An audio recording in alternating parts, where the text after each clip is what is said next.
Hello, everyone, and welcome to the Taran Show. This month, I have a very special guest. Very excited to be talking to this guy. You may know him now as Freddie from The Circle, because that's who he is. It's Freddie. How you doing, Freddie? I'm good. How are you? Thank you for having me on. Yes, I was extremely excited. Honestly, the second I finished watching season 1 of The Circle, I was like, I have to get Freddie on the podcast because this guy is amazing. Oh, thank you so much. I'm a bit crazy, but crazy's good, right? Exactly. Exactly. I love that. Thank you. Yes. For those that don't know yet, but hopefully you will soon, The Circle is a show in the UK where it's a little bit like Big Brother. It's a social strategy game where it's it's 8 people initially who go into a big apartment building, and they're isolated in soundproof rooms, which is very important in Freddie's case. Happy with me. I'm loud. I'm very loud. I'm a screamer.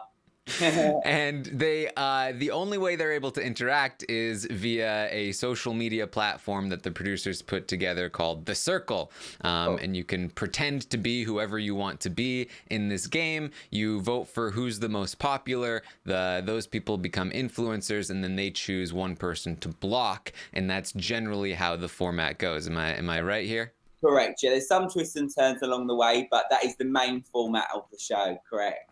Yes, and I've been talking about this show in the last few weeks, ever since I started watching it. I know that Netflix has picked it up and is going to do a season in the US. Season 2 in the UK is currently airing as we record this podcast. And I really feel like this show is building steam. It really, I started watching season 1 and I couldn't stop. So if you haven't checked this out yet, you really should. And then you can come back and listen to Freddie because he's awesome. Oh, thank you. Yeah, no, everyone needs to check it out. It's a good series. I feel like Big Brother's been on for years in the UK, and I feel like the UK television, we have Love Island, which is extremely popular, and I feel like the Circle that was filling the gap in the market. So it's an exciting show, really exciting show. Yeah, I mean, the thing that got me is that I'm a big Brother fan in the US. I also love Survivor. The thing about those shows that really attracts me is the strategy of the shows. And in the UK, the Big Brother and Love Island, those shows, like, they haven't really grabbed me because there's too much audience involvement. It's not enough of like the people that I'm watching and like the strategy of the game.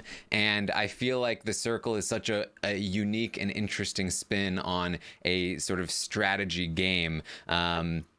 So that really grabbed me, and I'm really excited about this show. So, Freddie, one of the things I loved about you was that you, from what I saw, were one of the more strategic players in the game, more tactical players, as you guys might say. Yeah, I was definitely tactical. I feel like I knew that I was entering the game. Being someone who loved reality television before, watching games like Big Brother, where people would sit back and say, I'm not playing the game, used to really frustrate me, because whether you're being yourself or someone else in a game, it's still a game show. So, you've entered the game, you've rolled the dice. So you either play it strategically or you play it as yourself. So I decided that if I was going to go in for 100 grand, that I might as well use my knowledge about reality shows with it. Yeah, it's an interesting concept, the idea that you'd go in, and because you see this and you're seeing it now on season 2, that there are people that go in like, oh, I'm just being genuine, I'm not playing the game. It's sort of like going into like play Monopoly or something, and you're like, no, I'm just being myself. I don't. Yeah, whether you're cheating at Monopoly or you're not cheating at Monopoly, you're still playing that board game. Mm-hmm. And that's how I look at these reality shows. There's a cash prize at the end, and you've got to do what you've got to do to get as far to that money as you can, or get as close to that money as you can. Yes, and that was another part that of you and your character on the show that I really enjoyed, which was that you have such a brutal honesty about yourself, other people, but more importantly yourself. Like Yeah. and that's one of the things I love about this show is that we're seeing like the inner monologue of people as they converse with others, and you were so great at that because you were so honest in your assessment of others and yourself. You'd be like, this is really pissing me off, but you know what? It's probably just because they're on to me. They're right, which annoys me. It frustrated me because I was doing really well. Obviously, we was in there for just over 3 weeks, and obviously my strategy was that I played a straight man purely for the fact that in day-to-day life as a gay man, I find it frustrating that I get prejudged before you know me. So I get called things like a gay best friend, or can you go shopping because I'm gay? And I don't want to go shopping, and I don't want to be anyone's gay best friend, which would become frustrating. So I use this opportunity and the platform of the circle to be able to show my personality, which that purely was my personality, speaking about the things that I did, but be that opposite person in my sexuality,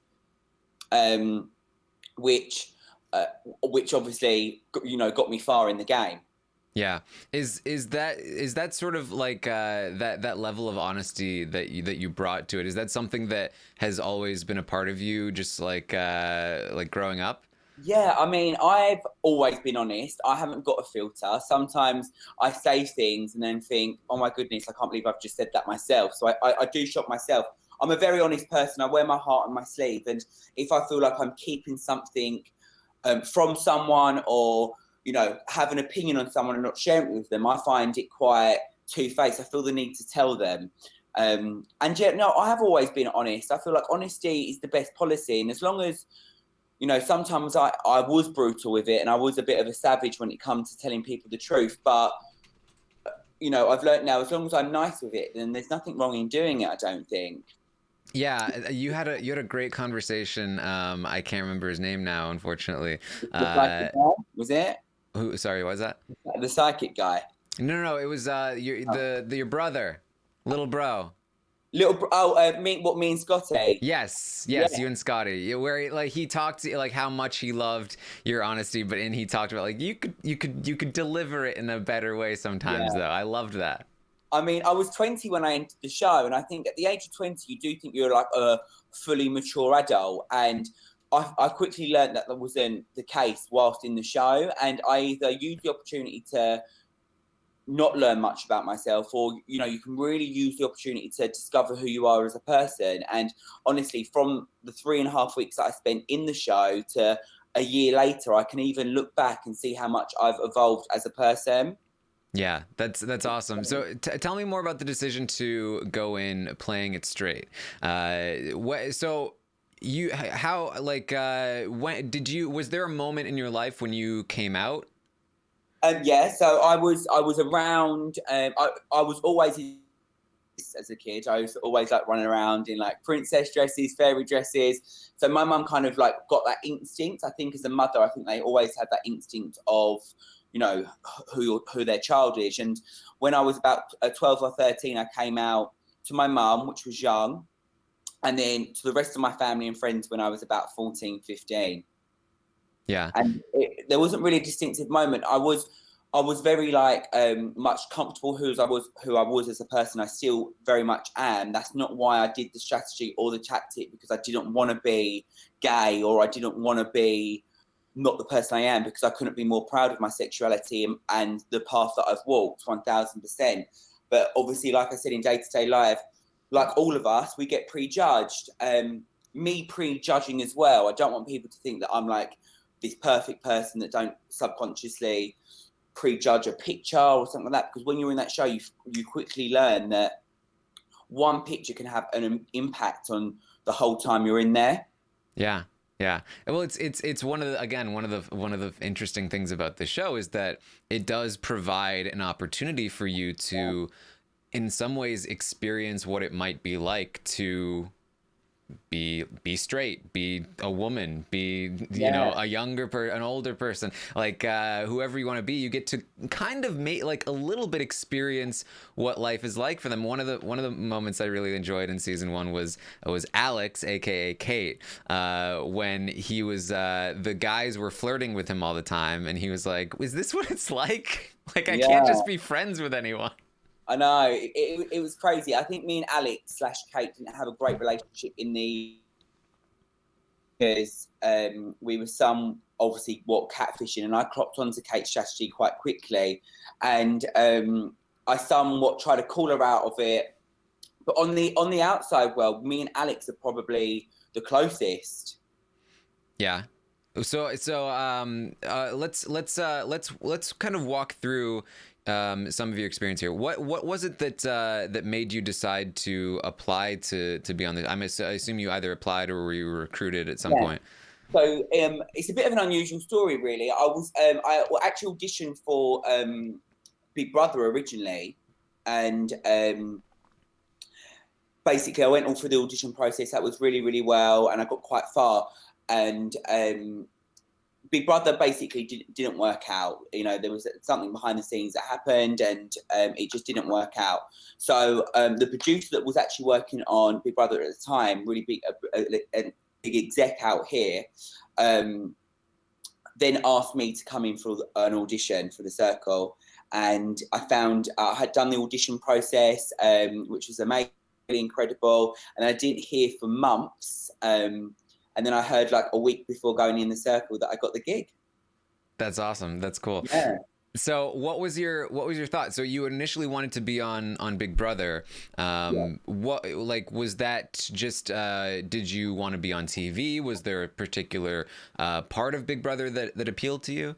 I've always been an entertainer. Like, I've always loved to entertain people, loved to make people laugh. I'm always the loudest person in the room, and love the attention of creating an audience and allowing to be myself and entertain, like I say. So going on a platform like Big Brother or other reality shows was something that I wanted since I was 18. I auditioned for Big Brother since I was 18 and got further and further each time until I was 20, and then obviously I auditioned for the Circle and got it the first time. So I'm a massive believer in that things happen for a reason. Big Brother wasn't meant to be for me, and the Circle was.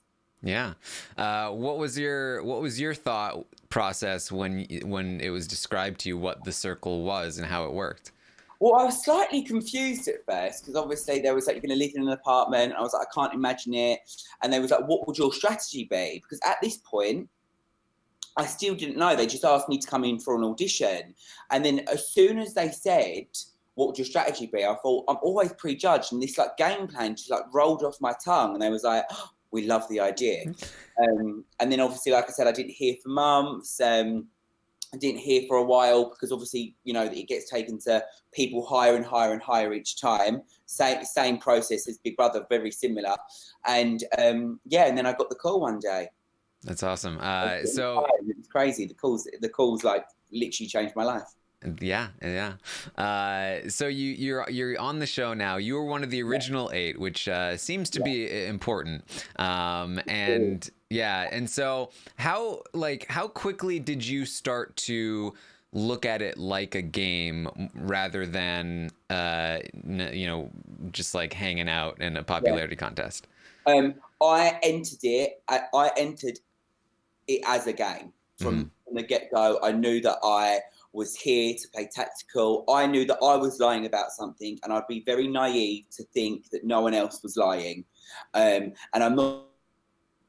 I'm very, head screwed on, especially for the age of 20. I was very aware of my surroundings, so I just knew that I wasn't going to be the only one lying. So I knew that I had to pick up on things straight away. And it was like day 3, I think, that I clocked on that Kate wasn't Kate. Yeah. I mean, again, like I really feel like your strength was, in some ways, like the empathy that allows you to sort of see where people are coming from, who they are, and be self-aware in terms of your own presence. That like really, you clocked Kate. I think you typically were able to read people and their intentions, throughout the entire game, which is very difficult to do in a game where you see a picture and you get some text. Yeah. I think what it was that I could tell that this person was thinking about what they was writing, because I would respond like that. And obviously I was just changing my sexuality, so I didn't have that to think that much. I am a male, so I think like a male, and I just had to change from like a fancying men to fancying women, and that was a clear change. And my answers were very quick, very witty, and Kate didn't show that representation of a female, especially when she didn't know the band Little Mix, and she was the age of 25, and small things like that were just adding up for me. But I got to a point where I could have either focused on trying to get Kate blocked, or focused on my own game plan, and because otherwise people started to say that I was being nasty towards Kate, and that's not what I wanted. I wanted to try and show that Kate wasn't Kate, and I was right all. But you know what? Alex deserved to win. He was a very deserving winner. Yeah. Well, it's an interesting line to walk, because, in a game where there are people lying about who they are, it can be sort of deceptively enticing to be like, oh, well, the point is then to figure out who those people are and then oust them. But it's not that. It is a lot of it is a popularity contest, but it's also a game. And so when it comes to games or popularity contests, there is a line between like when somebody is lying that can separate them from the group.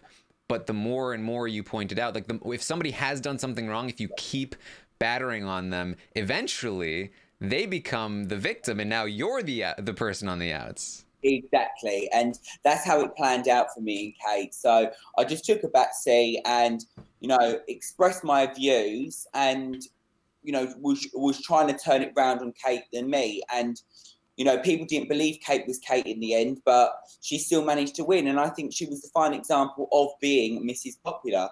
Yeah. Well, yeah. I mean, the end is definitely interesting, but the idea of a catfish too is interesting in the game, because it sounds very fun. It sounds very interesting. Like, oh, you're going to trick people. But I think time and time again, apart from perhaps one example now in season 2, the catfishes seem to have a really hard time. Yeah. I think it's much more difficult than they anticipate. You think that you could pretend to be somebody else, but very quickly you run out of material, and it's hard. Like, people are very good at just sensing what's genuine and what's not. And when you are pretending to be somebody else, you just don't have a whole, you've lived an entire life that makes up who you are. When you make somebody else up, then that person is the culmination of maybe like a notebook's worth of material, and that typically shows. Yeah, exactly. I think that's what happened in a situation like that. It was something that with season 1, we didn't have any inkling of how extreme the catfishing was going to be. Season 2 had somewhat preparation that there was going to be like catfishes full stop, because it was a circle. They knew the concept of it. Season 1, we there ourselves as much. I don't believe. Season 2, I think as a viewer, I love the show, but it can be a little bit frustrating to watch the catfishes not be so prepared, because I think, if you're going to be going in as a builder, Katie, I love Katie. I since the show, she's a lovely woman. But if you're going to be going in there as a builder, you need to know how much a brick is. You know what I mean? And it was small things like that people didn't go in there being prepared. Whereas with my game plan, I didn't need to. I obviously don't know much about football. Mm-hmm. I did slip up with the football saga. However, I didn't really need to have much preparation, because I wasn't becoming anyone but me. Do you know what I mean? Yeah, you changed one aspect of yourself, but the rest was just you, which I think made it much much easier for you to manage it, even though it was a little over the top at times. Yeah, savage. I am someone that's extra. I am someone that likes to, be heard and make an impact. And that's what I really wanted to go in and do. At the end of the day, as much as I was myself, I really wanted to make amazing television. So I done everything in my power to do that. Yeah. So tell me, why did you have a picture of yourself playing football if you didn't know much about it?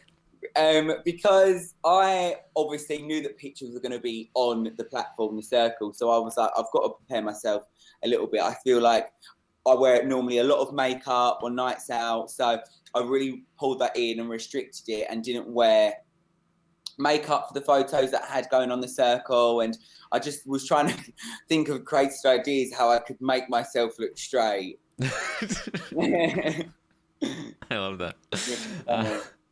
So I have some questions about how this whole thing works. So fire away. Yes. So you are, and I watched Alex. Alex made a YouTube video that had some answers to some questions.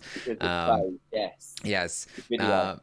But so you're in an apartment by yourself, pretty much the whole time. I think the main question I have is in terms of the amount that you're able to interact with the other players. Alex talked about it being like a little bit limited, but can you tell me exactly like how much you're able to communicate? Yeah, so you would you would wake up in the morning and obviously start your day like a normal day, and then you voice out loud who you want to speak to that day and why. So you'd probably speak to like you'd list like 3 different people out loud, reasons why, and then you possibly could speak to them 3 people a day. I couldn't ever start a group. I couldn't ever start a chat without running it by out loud. You have something called like a voice of God, which all reality shows do. It's like, like the Big Brother, but it's called Voice of God. And you just voice your opinions of who you want to speak to that day, and they then will give you the heads up when you can start that chat.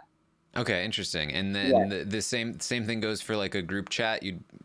They will say Freddie, open the group chat. So then I'll be like, circle, open the group chat. So the voice of God is the circle. You don't interact with anyone. You don't have that. It's the big brother of the circle. You just don't hear it as the viewer. Right. You don't actually think out loud as well. So like if me and you had a conversation through the circle, the circle will say, how does that make you feel? Or the voice of God will be like, how do you feel about this in a certain situation? So because you wouldn't sit there and think, oh, I don't like Jenny. Do you know what I mean? No, yeah, and that's part of the brilliance of the show is that they basically have like diary room sessions right there in the middle of the conversation. That's exactly what happens. Yeah. So that's interesting. So like because when I'm watching, from a Big Brother US standpoint, which is a very strategic game, my immediate thought is always like, oh, there's a new player. Like I would be talking to everybody all the time, building alliances, making deals. But it seems like that's kind of difficult to do because you have to be very careful with, you have to be very judicious with, who you talk to and what you say. Yeah, I think you have to be clever. So even when the people you want to speak to daily, it's all you're thinking. Like, the producers don't make you say anything. They don't make you think a certain way. They literally, all they do is ask you who you want to speak to, and you've got to use your initiative of who the best person to is. Or like, I'd be like, if a new player was in, obviously that'd be on my first person on the list. Or like, I'd be like, I want to create a group chat with these people, etc. I was very clever about it. If I upset someone the night before, I'd always make sure I apologise, because obviously you want to be the most popular. It's the whole point of the game. Mm-hmm. So what if you just said like, hey, I want to talk to everybody individually? Would they be like, nah, it's too much?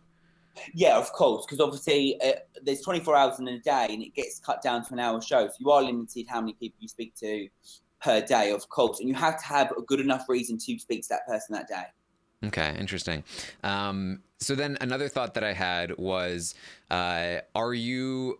Because I was interested in like why weren't there more like outright deals made or like strategic, certainly there were, you had an alliance of sorts, but like my thought was like, if I'm a new player coming into the game, I'm reaching out to the most popular person and I'm making a deal with them saying like, hey, I'll rate you the highest no matter what, if you keep me around.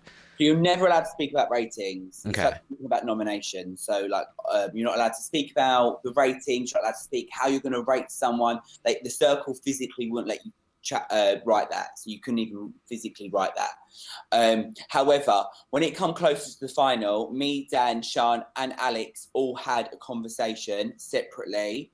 And we basically said that we're going to be taking us four to the final. We confirmed that between us four. They didn't air that, obviously, because otherwise the audience members would know that we was carrying each other. But we all confirmed that, yeah. Yeah, that's definitely something I caught on to by the end. Yeah. I was like, clearly they have a final four right here. Yeah. So that's interesting. Okay. So you start to whittle things down. You get to the end. Another thing that was interesting was this final sort of rating, where yourself, Dan, Kate, and Sean had to give each other one final rating. Was there a reason? Were you not able to rate everybody one? Because that's just immediately what I would have done. Not allowed to. Okay. You had to have diverse ratings. That makes a lot more sense. Yeah. It's because otherwise we could all potentially have won. We all rate right. a 1 star. So if I'm correct here, I believe you rated Dan and Sean 1s and you gave Kate a 2, and I assume the logic was you thought that Kate was going to be the lowest. Exactly that, because basically what happened was the last ratings we had before the final ratings, it went it went Sean, myself, Dan, then Kate. So from no interaction with any other player about ratings, my head, Sean and Dan were my biggest threats because I was in the middle of both of them, and Kate was my least threatened player. She threatened me the least. Standing in the way of that, me and the 100,000 grand. Obviously, it didn't turn out like that because I rated Sean 1 star. She was my best friend in there. I did throw her under the bus last minute, but I came there for the money. I gave Dan 1 star and I gave Kate 2 stars, purely for the fact because I didn't think she was going to win. Hand on my heart, I thought I bagged it. But Dan obviously voted. We always have this discussion at 4. Everyone thinks that I made Kate win. Mm-hmm. However, I would say it was Dan that made Kate win. 100%. Yeah, because he gave Kate 5 stars knowing that Kate was a catfish and having doubts that Kate was a catfish. So if Dan gave Kate 4 stars, I would have... Yeah, I mean, basically, the way Dan rated, Dan did not rate tactically. He rated based on the people he liked in the house. And by doing that, he took himself out of contention and chose the winner, essentially. Yeah. It was from that moment on, he must have knew that Kate was going to win. I mean, he gave Sean 5 stars. Maybe he thought I was going to rate Sean higher. However, I feel like, you're silly not to rate tactical. You're silly because at the end of the day, I didn't, without sounding savage, I know these people before entering the circle. Yeah. I knew there was a 75. I knew there was a 50 grand prize fund. I didn't know there was going to be these people in there. Yeah, I have far more respect for the way you voted than anybody else in that final four, because it's the only one that made complete sense. And I know that Alex rated two 1-stars and 1 2-star as well, and he gave he gave his 2-star to Dan. You know, I believe based on what he said, because he felt bad about everything that happened and he loved Dan. But even that was a little bit sort of emotional rather than like fully tactical, which is what you went with. And you know, it's interesting the difference in the audience, I think, between the UK audience watching The Circle versus a potential US audience who's used to watching a show like Survivor or Big Brother, because on the US Big Brother audience would watch that final four and they'd be like, what the hell is everybody doing? Like, what do you mean? What, Dan, what an idiot, what are you doing? And they'd be like, why is Freddie the only person who knows what to do here? I love that, and that's why I love America, because I feel like you guys really know how a reality show works, whereas the UK, like, we our heartstrings are pulled on, but I'm like, I've got thick skin, you know. I thought everyone was going to throw us. How did I know that no one else was going to throw anyone else under the bus, you know? Yeah, it's interesting. It's a little bit like a little prisoner's dilemma right there at the end. Yeah. That's how I felt when I come out. Not that at the time that I felt like I was in a prison situation, but obviously I was like, I kind of can understand how a prisoner must feel in the way that they come out and like things have changed. I come out and I was like certain things had changed in my life, and I was like, this is bizarre, but it was amazing, it was incredible. Yeah. So unfortunately, you did come in second. You were very close there to the win, but you didn't take it. And I can tell you, I watched this just a couple weeks ago, so. You know, I was not watching live, but I fully expected, again, coming from the US audience, that you were going to be the audience favorite. I thought, like, by a mile, it has to be Freddie. He's by far the most entertaining. Thank you. I was pretty shocked that it wasn't you.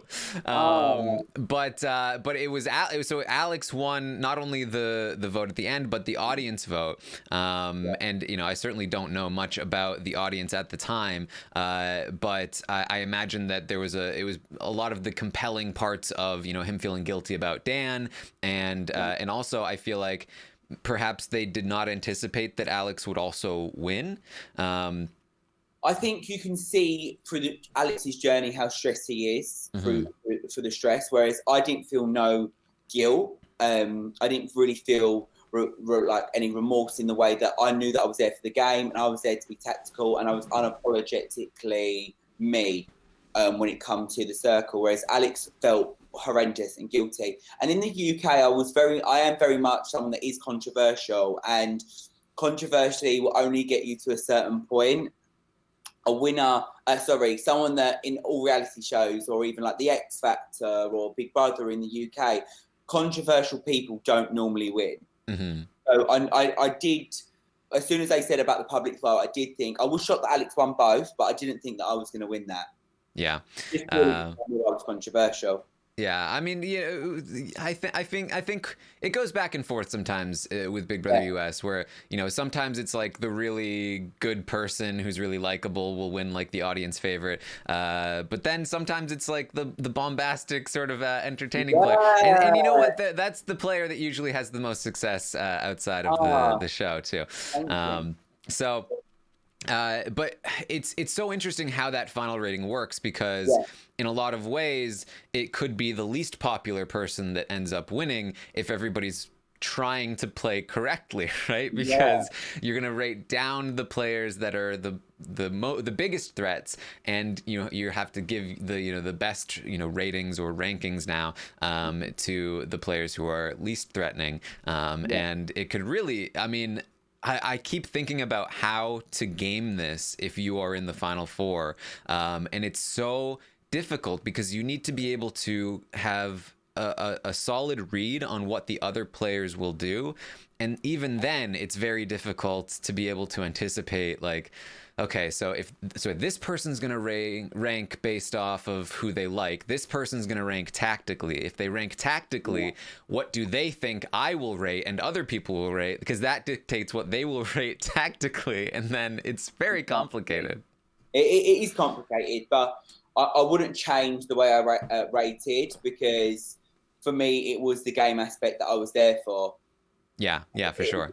It's difficult. You know, you don't know what other people are thinking. You're trying to work out what people are rating you, and at that point, you're just happy to be in the final. Tell me a little bit more about the throughout the season, Alex and Dan had a relationship, and Dan, you know, talked about like, you know what, it doesn't matter if you're a catfish, it's gonna be fine, I won't care. But it's one thing to say that, another thing to meet the person face to face and be confronted with the fact that this is Alex, and this is a great moment when Alex walks in, and Alex is like so like I think it was a nervous laugh. Yeah. I think he was extremely nervous about entering that room. And Dan is Freddie? Yeah. Everyone thought it was me, right? It's crazy. But I will say that regardless of if Dan was angry at the time, or, you know, angry in that moment, we all kind of said to him, like, Dan, like, you was entering a game, and anything you know, anyone could have been. We all knew that slow go. We all knew that was the case, and it proved that way. So I think at the time it was just sheer embarrassment that potentially he probably did fancy Kay. Yeah. And even just the, I think, feeling like you've been duped in any way, like especially when you're on TV, and it's a lot to handle in the moment in a room when you can't escape from it. Like it's a lot. But I assume you held no ill will toward any of the catfishes. Absolutely not. Absolutely not. You know, we all, as a Final Four, absolutely adore and love each other. Dan is an incredible person. Alex is an incredible person, and so is Sean. And we've all got each other's back, you know. And until, you know, Series 2's just come out, we was the only 4 people in the absolute world that knew what it was like to enter on day 1 and come out on day 23, I think we was in there for. So, you know, we've all got each other's back. We're all there for each other. And, you know, we speak daily. We've got our own little circle chat on WhatsApp, and we speak all the time. They know I'm doing this with you guys. So it's something that we love each other. We get each other, and we are just so grateful for the amazing experience that, you know, Channel 4 was able to offer us. That's awesome. So you get off of the show. What has life been like? Your life has been changed, right? Yeah. So when I first came out the show, I met up with my amazing manager, and I automatically knew that I wanted to bring a clothing range out.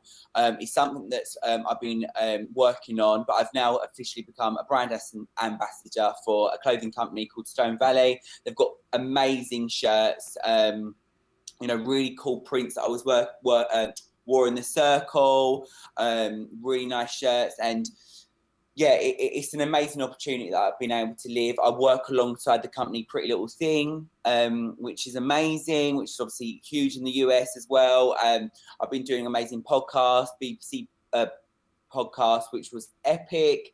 I've also done things like pantomime, done personal appearances, and, you know, really been able to make the full potential living out of this situation. I go to events. I've got, like, you know, my schedule at the moment is just so jam-packed still over a year later. So I'm very blessed and grateful to be given the opportunities. And, you know, like I say, I'm just working on being the best brand ambassador I can for Stone Valley at the moment. Yeah. Are you interested in going back on TV at any point? I mean, definitely. Never say never. I'm someone that wants to continue to entertain. I mean, I've got, obviously, like I said, I've got a very, very exciting year that obviously I can't speak about everything because things are very, you know, hush, early days. But no, definitely. I'm definitely going to want to be on TV again. It's where I belong. I can't imagine myself working to a 9 till 5, and to be able to make it work still over a year. You know, reality is very, very hard, especially in the UK, as you can imagine. And you know, to be still able to do this and be a reality star a year later, over a year later, after my show finished, is something that's quite rare. And but no, we're achieving it. Yeah, I mean, you need to be on TV as often as possible, in my opinion. Yeah, and I'm doing things like panels, which is so cool. So I'm doing a panel with a company called TikTok, which is amazing. Speaking about my experience with the circle as well. So, busy. I would love, the ultimate goal would obviously one day to have my own reality show, but we've got to build a portfolio to be able to achieve them dreams. But we're on the road. We're on the road. Yeah. One of the things I thought was interesting about the concept of the circle is that it would be so easy for them to bring players back, and you don't have to have the stigma of who you were before, because you could just bring somebody back and have them pretend to be somebody else. I've had around 2,000 messages over the last 3 weeks saying, why have they brought Richard in and not put you back in? But, like I said, never say never. In the UK, they done this thing called Ultimate Big Brother. And they done a Legends Week in Big Brother. So they done a whole series of old housemates coming back, and they done a week of 3 weeks of old housemates coming into a new house, similar to what you said about, if I re-entered the circle. If I went back this year, I think it would have been a case of, they would have got you're trying to make it into the Freddie show. Mm-hmm. So I think this year it would have been too early for me to re-enter. However, if I ever got the phone call, I'd grab it with both hands. Do you think you'd be able to pretend to be somebody completely different? Yeah, I think I do. I think I would. I think now I've got the taste of it and I know how tactical and strategic I can be. I didn't realise how clever I was. And I don't mean that in a big-headed way, but, it even comes to the point where it was either blocking Harry or Precious, these two people, and I had the final decision. I could have easily said Harry because he was on to me. But then I had to stop and think in my tracks, hang on a minute. If I block Harry, he's then going to be more suspicious of me if he stayed. So I had to get rid of Precious. So, I was strategic. I think, I wouldn't obviously, I've got a game plan in mind that I'm not going to be telling anyone. But I think it could work. Yeah, it's my brain is like firing on all cylinders in terms of like how to prepare for the end game. Like it's almost like you want to be unpopular in the lead up to the final four vote, so that anybody voting tactically will vote you the highest, thinking that you're going to be the lowest, but you still have to stay safe until then. It's very interesting. It's hard work. I didn't find it stressful. I'm going to be honest. Obviously, there was times where I thought, it was frustrating. And I didn't stop screaming. It was not taking its toll on me, but I know it took its toll on some of the other players, like Alex, because it is a hard game to keep up on. However, I knew that I wasn't the most popular, but I knew Sean was going to be there to save me. Yeah, it's very important. Have you always been a screamer? Because you really did yell a lot. Yeah, I do. And I think basically with me, the two times I scream is when I'm overexcited. My manager will tell you this. When I'm very excited or when I'm frustrated. And they're the only two emotions that the circle showed of me. Of course, I'm not running around my flat 12 hours a day screaming. Of course, that's not the case. It's not the case in everyday life either. However, for an example, we was in a really posh hotel, me and my manager, and we just received the best news ever. And I literally stood up and screamed. And she was like, Freddie, calm down. Shh, don't scream. We was in a really posh place. And I was like, I can't help it. And I just screamed. So obviously the circle is very intensified. They only ever showed me when I was excited or when I was angry. And both times I do scream at them, yes. And in everyday life, I'm like that too. Yeah. So just tell me, like, because I know for me, I've done a lot of these podcasts. I've talked a lot about how I am a full-time podcaster now. I have also Oh, escaped wow. the 9 to 5. I love that. Yes, and that for me has been very liberating, and life-changing. Yeah. But you in particular, you were you're still very very young in Yeah. terms of coming out of school. Like, did you go to school? Did you have a career trajectory before this? Like, what is? Um, so my story is a little bit different. So I finished school when I was 16. I went to college for a year and studied travel and tourism, and then I worked at a trampoline park from the age 18 till 19. No, sorry, 8 to 20, and then worked at a call center from 20 until I entered the circle, and you know.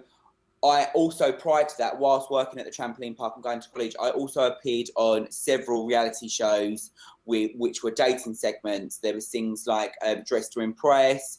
There was another show called Up Late with Rylan, which is a really popular presenter in the UK called Rylan Clark Neal, and he had his own like chat show, quite similar to Blind Date, but not Blind Date. So I did kind of have not a foot in the door, but I did already have a little bit of a name in the industry. I had celebrity friends, so which obviously still my friends now. So I was always in with producers and stuff like that. So for me, it was all about timing, and I knew that I wanted to do it. And every exec or producer that I met for an audition said, "You are and will be successful in the TV industry. However, it's just about timing." You know, at 18 years of age, looking back, was I ready for the career that I've got now? No. Yeah. You know, it's a very tough industry, very small and tough industry, and there are so many people out there to get you. So you definitely have to have a thick skin. But you know, it was amazing, and you know, I'm glad that the circle happened for me, because, like I said, I was clever in the way that before I went in, I knew that whether I make the final or not, I had to make an impact, and I had to make good reality TV. I knew that slogans worked, so obviously going in there, I knew that facts was always going to be something for me. I knew that was going to work for me, Yeah. and even when Alex called me babe, or Kate called me babe, I knew I had to jump on that straight away and said, "Don't babe me babe," because I thought that was going to, branding wise, work straight away. Yeah, that's great. It's interesting. It's almost like you were almost born into it. Like you were just a natural reality star. I feel like that's not something that that I at least tend to see in the US. It's, you know, we get a lot of young people on Big Brother, but young people in the sense of like early 20s, Right. and you know, maybe they'll go on the challenge afterward, and become Yeah. career reality stars in that sense, but generally they just go back home. So it's interesting, and I'm very this whole UK reality scene is very very interesting. Yeah, no, it is. Reality is huge in the UK. I mean, you know, as you know, it's huge in the US as well. And you know, I would obviously, you know, USA is obviously the biggest platform for reality TV. So if I ever had the opportunity to come over to the US and absolutely smash the game out there, I would. I feel like as well, with me, with young reality stars, they want the fame, and with me, it's not that I want the fame, because obviously I'd be sitting here and lying. But for me, it's more than that. It's the fact that I actually get to entertain people, and I Hmm. get a thrive off that. I get a natural buzz. It's like somewhat my way of being a comedian, but in a different aspect. Like, I can't stand up on a stage and tell jokes, but I could assure you that if I sat down within 5 minutes, I could make you laugh or entertain you in some other way, you know. And Yeah. that's what I've always thrived off. I've always wanted to do that. And you know, it's the reality TV industry is tough, but you know, this year's cast is much older than last year's cast. Hmm.